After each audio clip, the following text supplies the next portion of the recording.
গুটি গুটি পায়ে সেদিন পৌঁছে গিয়েছিলাম নরঘাটের গঙ্গা মেলাতে, যেখানে ঘোড়ার ফাঁকে সন্ধান পেলাম একটি নতুন ফুড স্টলের। নাম হলো দ্য কাবাব এক্সপ্রেস। কথায় আছে, মোহতে পড়ে কোনো জিনিসই করা উচিত না, সেটা ভালো হয় না। আর সেদিন আবারও সেই জিনিসের প্রমাণ পেলাম। আসুন তাহলে বলি। আসলে স্টলের নাম ছিল দ্য কাবাব এক্সপ্রেস, তাই স্বাভাবিকভাবেই ভেবেছিলাম ওখানে হয়তো নানান ধরনের কাবাব পাওয়া যাবে, কিন্তু সেগুড়ে বালি ছিল শুধু ফ্রাইড চিকেনের থালি। এই দেখে মন হয়েছে খালি, তবুও দিতে পারিনি ওদের কোনো গালি। নিয়ে এক বুক মনের কষ্ট, ভেবেছি করব না এই খাবার নষ্ট।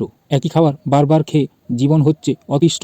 আসুন এবার মুখে ভরি, এছাড়া আর কি বা করি। খাওয়ার মুখে দিয়েই ভাবলাম ওদের করাবো জেল, কিন্তু ওরা করেনি তো টেস্টে ফেল।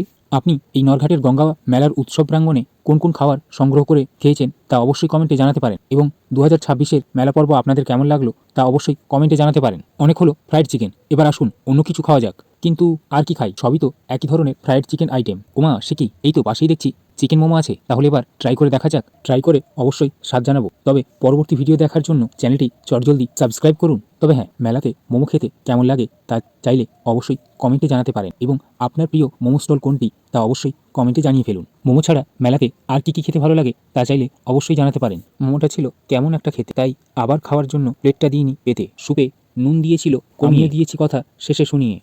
এখন সবাইকে টাটা।